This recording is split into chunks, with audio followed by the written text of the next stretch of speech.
সি এক অসহনীয় দৃশ্য।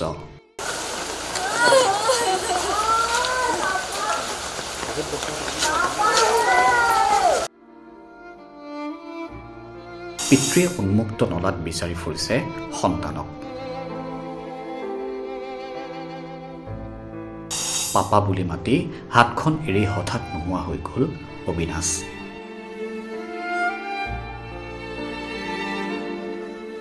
সন্তানক বিচাৰি মাতৃৰ কৰুণ আৰ্তনাদ। মুহূৰ্তৰ ভিতৰতে সকলো শেষ হৈ গ'ল। গুৱাহাটীৰ উন্মুক্ত নলাই সপোন ভাঙি চুৰমাৰ কৰি পেলালে এহাল পিতৃ মাতৃৰ।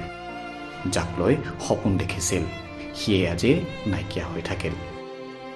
গুৱাহাটী মহানগৰীৰ জ্যোতিনগৰত বৃহস্পতিবাৰে নিশা সংঘটিত হয় এক শোকাবহ ঘটনা।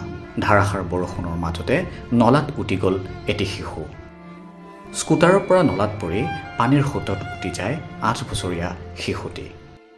9:10 পৰা যেতিয়া বস্তু তাৰ পৰা মই নালাত ভাই গুচি আহিলোঁ, তেতিয়াৰ পৰা মই পুৰা বিচাৰি আছোঁ। মই এৰি দিয়া নাই, এতিয়ালৈকে এৰি দিয়া নাই। মই আৰক্ষী প্ৰশাসনে কৈছে চানমাৰী থানাৰ ওচি নাই, কিবা নাই কৈছে। আৰু HDFC মানুহ সিহঁতে ৰাতি আহিল, অলপ চালে, চাই মেলি আৰু এতিয়া খবৰ নাই। ৰাতিপুৱা গ'লোঁ, যাম বুলি কৈ আছে।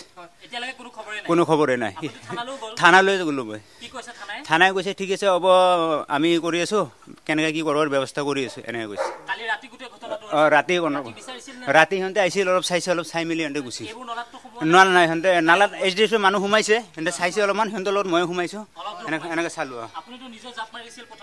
মই জাপ মাৰি মই পানীৰ লগত ভাহি একেলগে আহিছোঁ ল'ৰাৰ লগত। আহি মই গণৰ পিছত মেইন গেট তাতে মই উঠছোঁ। তাৰমানে মোৰ চলিক মই তাৰমানে বিচাৰি মই হাবাধুৰা খাইছোঁ। মই বাচিম, চলিক চাম, মই একো দেখা নাই। ধোৱা দেখা পাইছোঁ তলেদি, পূৰা পানী গলক লৈকে। ইমান পানী আছিল, বহুত ফুট আছিল। তাৰপিছত চলিটোক মই চলিটোক দেখা পাই মই পাগল হৈছোঁ। মই যেতিয়া আহিছোঁ মই চাম না, চলি নাই কোনো, চলি 5 ফুটমান মই দেখা পালোঁ, তাৰপিছত আৰু দেখা পোৱা নাই। শিশুটিক বিচাৰি পুৱতি নিশা 4:30 অভিযান চলাই সফল নহ'ল SDRFৰ দল। আৰু আজি পুৱাৰ দৃশ্য এয়া। পিতৃয়ে উন্মুক্ত নলাত বিচাৰি ফুৰিছে সন্তানক। এজাক বৰষুণতে চানমাৰীত সৃষ্টি হৈছিল সাগৰ সদৃশ পৰিৱেশৰ।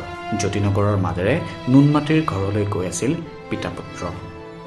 পথছোৱাত নাছিল কোনো ষ্ট্ৰীট লাইটৰ ব্যৱস্থা, যাৰ বাবে এই ঘটনা সংঘটিত হোৱাৰ অভিযোগ স্থানীয় ৰাইজৰ। News desk NZ news.